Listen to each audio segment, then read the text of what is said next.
주 역사하시네. 우리의 삶의 자리에 늘 바라보고 또 바라보는 건 하나님의 역사가 내 삶의 자리에 일어나기를 바라는 모습일 겁니다. 저와 여러분의 마음속에 늘 그 성령님의 임재하심 가운데에 성령님의 인도에 따라 그 풍성함을 날마다 경험하고 그 풍성함을 내 입 밖으로 드러내며 감사의 노래를 하는 저와 여러분의 삶이 되어질 수 있기를 주님의 이름으로 축원드립니다. 여기 한 그루의 나무가 있습니다. 어느 봄날 이 나무는 다사라운 햇빛을 마음껏 받고 꽃을 피웠습니다. 스스로 생각하기에도 이처럼 아름답고 향기로운 꽃이 있을까 놀랄 정도였습니다. 나비와 벌들이 날아왔습니다. 나무의 곁을 지나가는 사람들과 짐승들은 모두 한 번씩 멈춰서 눈을 들어 그 꽃을 바라보았습니다. 찬란한 시간이 흘렀습니다. 곱던 꽃이 차차 말랐습니다. 나무가 아무리 애를 써도 조금씩 부서지는 꽃송이를 어찌할 수가 없었습니다. 더운 기운과 함께 불어오는 바람은 더욱 강렬했습니다. 그 바람에 날려 떨어진 꽃잎은 하나씩 둘씩 어디론가 사라져 버렸습니다. 이제 모든 것이 끝난 줄 알았습니다. 그러나 참으로 놀라운 일이 그 자리에 일어났습니다. 나무에 꽃이 피고 떨어진 그 자리에 열매를 맺기 시작하였습니다. 꽃과는 완전히 다른 열매의 아름다움, 그 열매를 보고 사람과 짐승들은 참되고 유익한 나무라고 칭찬하였습니다. 나무는 이 열매로 다른 생명의 양식을 주었습니다. 인생에 피어난 꽃 속에 화려한 출발이 있었습니다. 삶의 높은 언덕을 오르고 골짜기를 달려도 피곤함을 모르던 젊은 날이 있었습니다. 꽃과 같던 날들이 바람에 날려 떨어지고 인생의 방향이 극심했을 때에 우리의 삶은 존재 가치를 드러내며 열매를 맺었습니다. 인생에 피어난 꽃이 떨어지고 무너진 뒤에 비로소 우리를 향한 하나님의 섭리를 깨닫게 됩니다. 그렇지요? 한 나무의 그 모습 속에 우리는 우리네 인생을 보고 또 보게 됩니다. 이처럼 우리네 인생은 마치 한 송이 풀의 여정과 같습니다.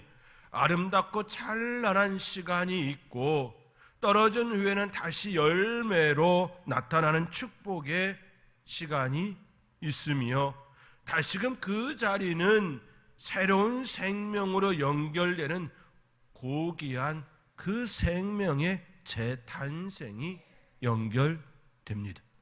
꽃은 열매로, 열매는 다시 그 열매 속에 있는 그 씨앗으로 인하여 다시 꽃으로 태어나는 그 아름다운 여정이 매 해년마다 우리의 삶의 자리에 다가오고 또 다가오지요. 우리의 인생이 그렇지요. 태어나고 청년의 아름답 꽃과 같은 시간이 있고 또 열매를 맺고 또 그 다음에 우리의 후손이 또 그 대를 이어서 꽃을 피우고 아름다운 시간을 갖고 열매를 맺으며 또 그 다음에 후손이 그 일을 계속해서 이어져가는 아름다운 여정을 보게 됩니다. 이러한 모습은 한 개인뿐만 아니라 국가도 종교도 그러한 가정을 밟게 됩니다. 오늘은 종교개혁 기념주일이지요. 종교개혁은 16세기 초반에 여러 지역에서 여러 목회자들과 여러 신학자들에 의하여 일어났습니다. 로마 카톨릭 교회의 부패와 면죄부 판매를 비판하고 교황의 권위보다는 오직 성경의 권위를 강조하였으며 오직 믿음으로 의롭다함을 얻는 이 신칭의를 주장하며 종교개혁의 길로 나서게 되었습니다. 종교개혁은 마치 한 그루의 나무에 새로운 생명을 불어넣는 생채기가 일어난 시간이었고 사건이었습니다. 더 이상 부패와 타락 그리고 바른 하나님의 말씀 위에 세워지지 않은 흔들림, 만연된 교회의 가지치기와 같은 부패한 것을 드러내는 그런 시간이었습니다. 그리고 그 자리에 새 순이 돋아나는, 어찌 보면 고통이요, 고난이요, 아픔인 그 새 순이 돋아나는 그런 시간을 잉태하였습니다. 그 시간들을 통해 예수님의 가르침이 다시금 제자들을 찾고 바르게 성장과 발전을 이룰 수 있는 토대가 되었습니다. 그 과정은 마치 잎이 시들어지고 떨어진 그 자리에 열매를 맺는 것과 같은 그 모습이 종교의 역사 속에서, 특별히 교회의 역사 속에서 나타났습니다. 그렇게 시들어지고 떨어지는 것에 대해 안타까운 마음을 가지는 것보다는 그 자리에 새롭게 자리할 하나님께서 열매를 바라보는, 하나님의 열매, 하나님께서 우리를 통하여 맺으시는 그 열매를 바라보는 아름다운 시선이 우리에게 있어야 함을 또 깨닫게 됩니다. 기독교는 바로 이러한 과정을 거쳐서 지금에 이르게 되었습니다. 여러 가지 사건들 속에서, 시간들 속에서 꽃을 피우고 그 꽃이 떨어지면 열매를 맺고 다시금 새로운 꽃이 피어지고 열매를 맺는 그 여러 시간들 속에 지금의 우리의 모습에 이르기까지 연결되었습니다. 그 시간은 참으로 하나님께서 우리에게 베풀어 주신 은혜의 시간이고 축복의 시간이고 아름다운 하나님의 은혜가 흘러 내려가는 통로였습니다. 그 시각을 바라보며 하나님께서 내게 베풀어 주시는 삶의 자리를 감사로 고백할 수 있는 저와 여러분이 되어줄 수 있기를 원합니다. 마치 하나님께서 욥에게 시련을 주신 것과 같은 그런 모습이었습니다. 하나님께서는 욥의 인생을 흐트러 놓으셨지요. 자녀들을 통하여, 물질을 통하여 그의 삶의 자리를 지우시고 버리시고 사라지게 하셨습니다. 경건했고 부유했고 자녀와 함께 복된 삶을 누리던 그 사람 욥, 그토록 신앙과 우애가 깊은 그를 하나님은 어느 날 거의 흔적도 없이 지워버리셨습니다. 사탄이 그에게 들어왔습니다. 갑자기 소와 양들을 다 잃고 종들이 습격을 당했습니다. 어디 그뿐입니까? 아들 7과 딸 3을 한꺼번에 잃었습니다. 그것도 모자라 몸에 심한 종기가 나서 제 가운데 앉아 질그릇 조각으로 자기의 온몸을 빡빡 긁어야 하는 그런 고통의 자리에까지 내려가게 되었습니다. 아내마저 독한 저주의 말을 향하며 소식 듣고 찾아온 친구들도 아무런 위로가 되어지지 못했습니다. 그러나 욥은 하나님을 원망하지도 저주하지도 않았습니다. 어떤 사람은 자기의 가는 길에 조그만 구렁텅이만 있어도 하나님을 원망하고 사람에게 불평합니다. 왜 여기에 있었냐고, 왜 사람들이 이걸 치우지 않았느냐고, 그렇게 또 그렇게. 그러나 어떤 사람은 자기의 험하고 깜깜한 길에 작은 빛만 비추어도 하나님이 주시는 자비로운 은혜라 말하며 감사의 기도를 드리기도 합니다. 화려한 궁궐 같은 곳에 살면서도 삶이 왜 이리 괴로운가 하고 불평하는 사람이 있는가 하면, 작은 오막살이에 살면서도 우리를 지키시는 하나님의 은혜와 사랑을 진심으로 감사하는 사람도 있습니다. 누가 진정으로 행복한 사람일까요? 누가 진정으로 마음의 평화를 누리고 안식을 누리고 쉼을 누리는 삶일까요? 그렇지요.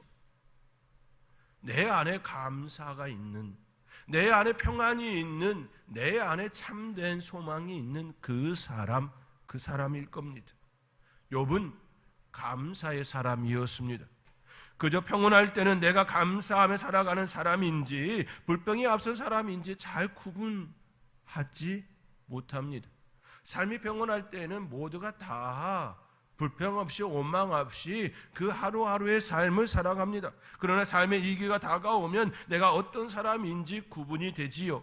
그 시간을 불평으로 지내고 있는지 아니면 감사의 기도로 오히려 이러한 시간을 통하여 내가 하나님께 더 가까이 갑니다라고 고백하며 오히려 감사로 보내는 이도 있지요. 우리의 인생에 아름다운 열매를 맺을 수 있는지 그렇지 못할는지는 바로 여기에 좌우됩니다. 꽃이 떨어졌을 때에 슬프다가 아니라 새로운 시간을 맞이하는 그 마음이 내 안에 진정 있는지, 그 마음에 따라 우리의 삶의 열매는 달라지게 되는 것이지요. 열매는 하나님이 주시는 은총이기 때문입니다.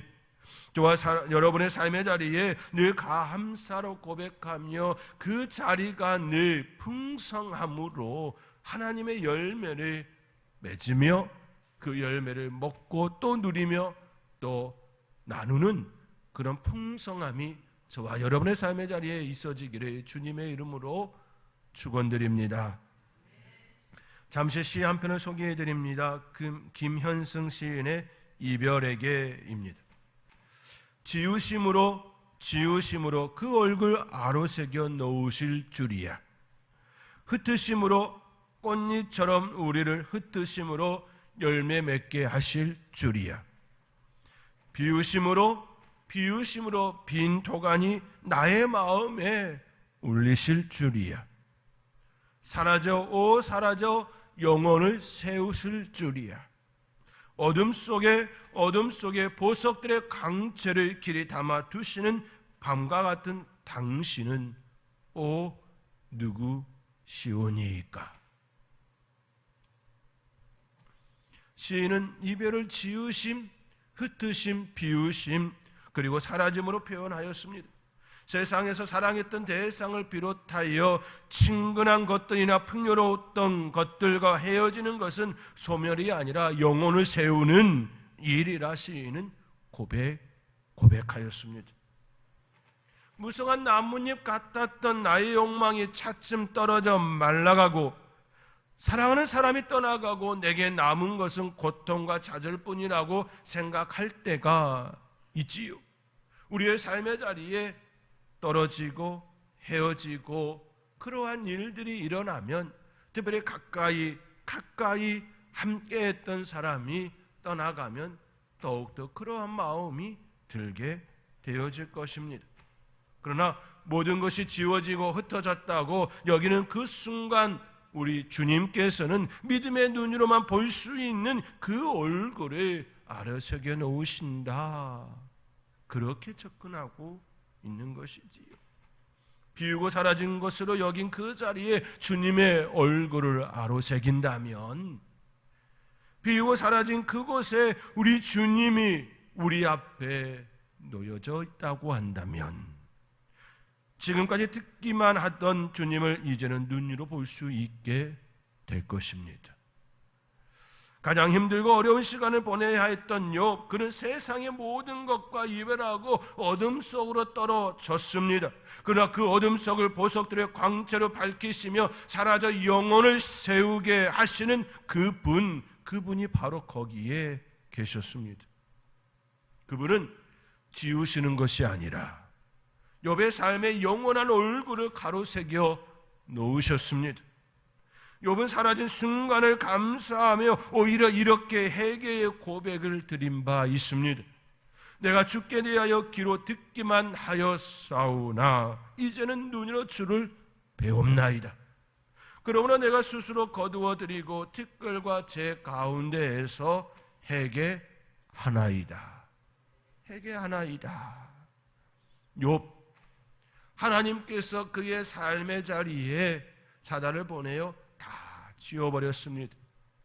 자녀들도 물질도 심지어 사랑하는 아내가 아주 심한 말을 할 정도로 버림이 되었습니다. 자기의 몸에 그 심한 그 가려움과 그 심한 피부의 그 질병으로 인하여 자기의 몸을 팍팍 긁어내는 그러한 처절한 버려진 시간이었습니다.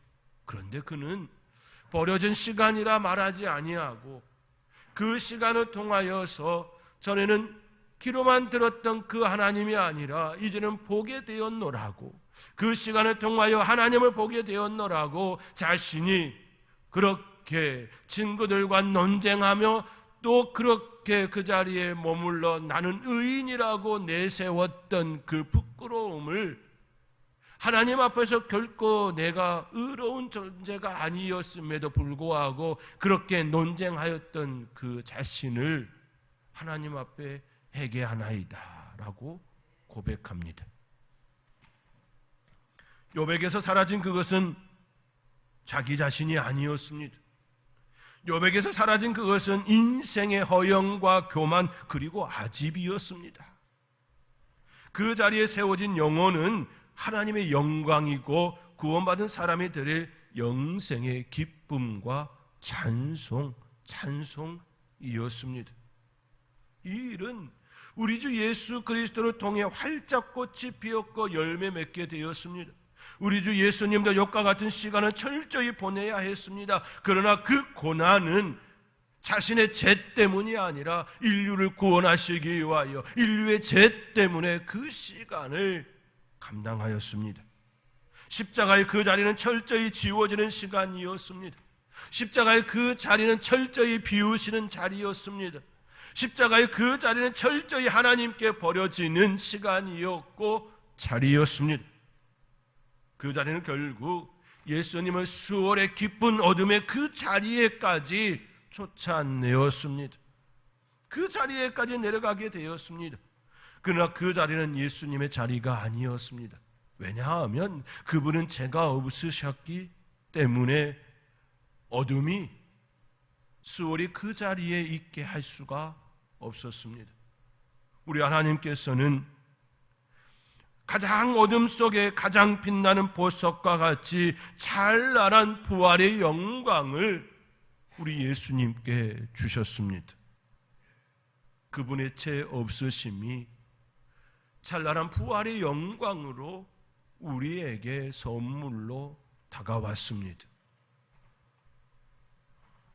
오늘 본문의 말씀도 너무나도 이를 잘 드러내고 있지요.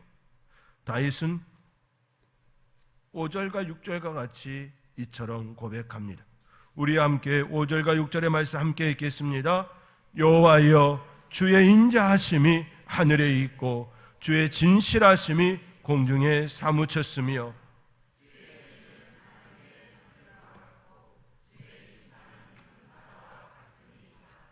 여호와여, 주는 사람과 짐승을 구하여 주시나이다. 아멘.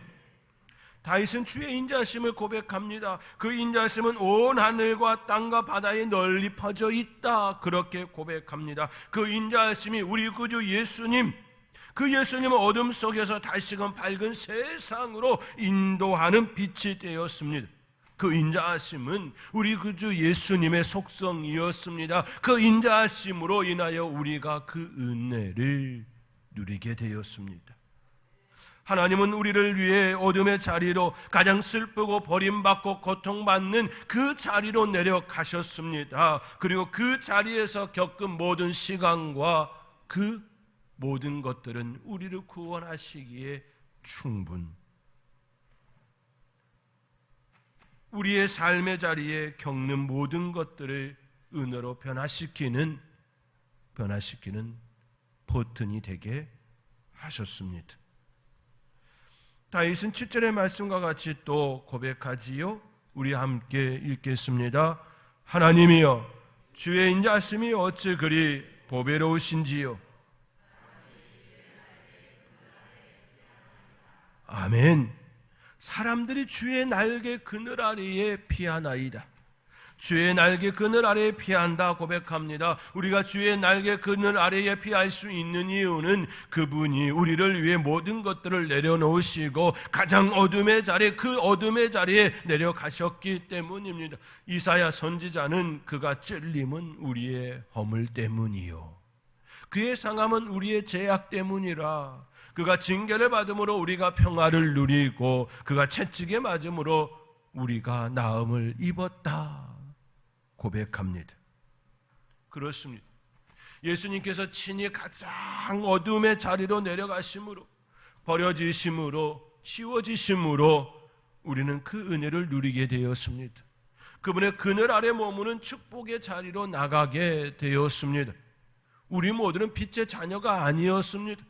모두가 어둠의 자녀였습니다. 죄의 종의 자리가 바로 우리의 자리였습니다. 그러나 우리 예수님께서 비우심으로, 내려가심으로, 지워지심으로 우리는 그 은혜를 누리게 되었습니다.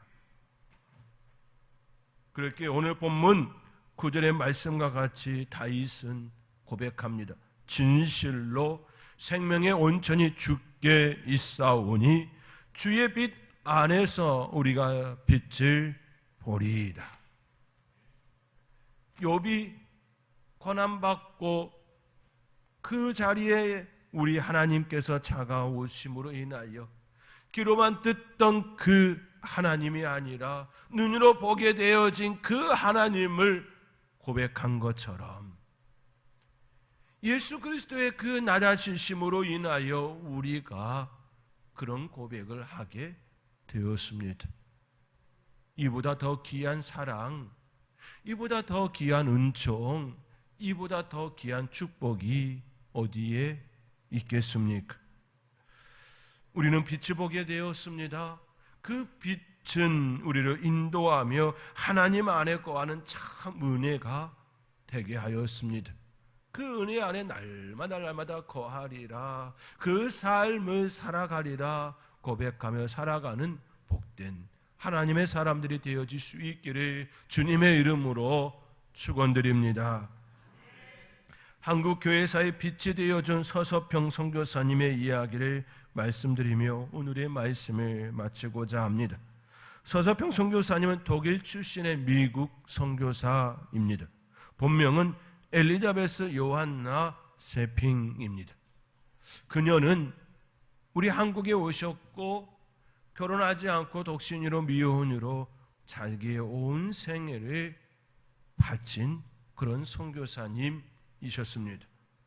한국교회 내에서 여전도의 역할은 막중하지요, 매우 큰 역할들을 감당하고 있습니다.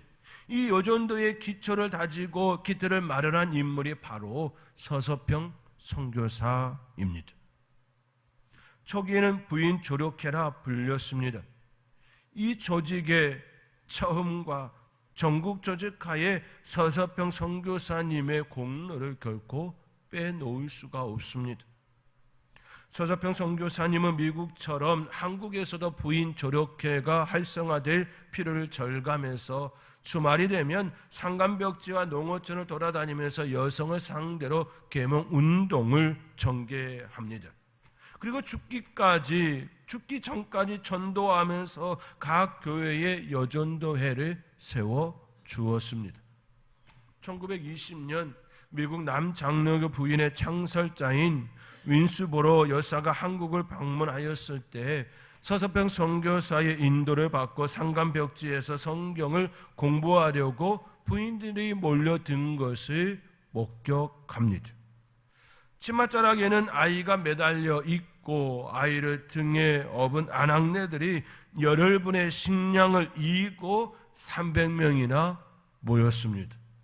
나이든 할머니는 아픈 다리를 이끌며 사경회에 참석하기도 하였습니다. 동남아 지역에 제가 캄보디아에 10차례 넘게 그 선교를 갈 때마다 보았던 장면은 바로 이 장면이었습니다.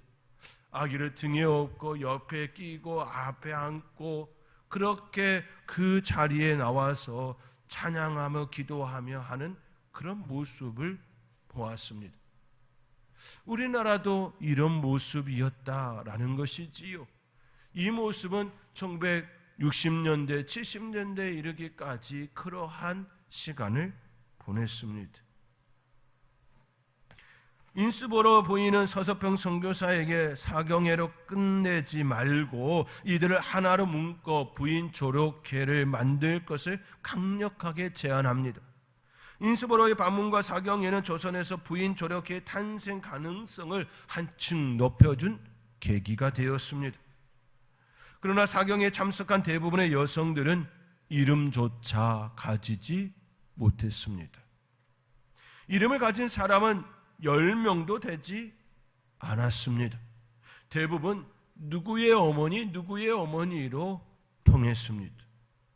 300명이 모인 그 부인들의, 여인들의 그 모습 안에 자기의 이름을 가지고 있는 여인들이 10명이었다라는 것이지요. 우리 한국의 모습이었습니다.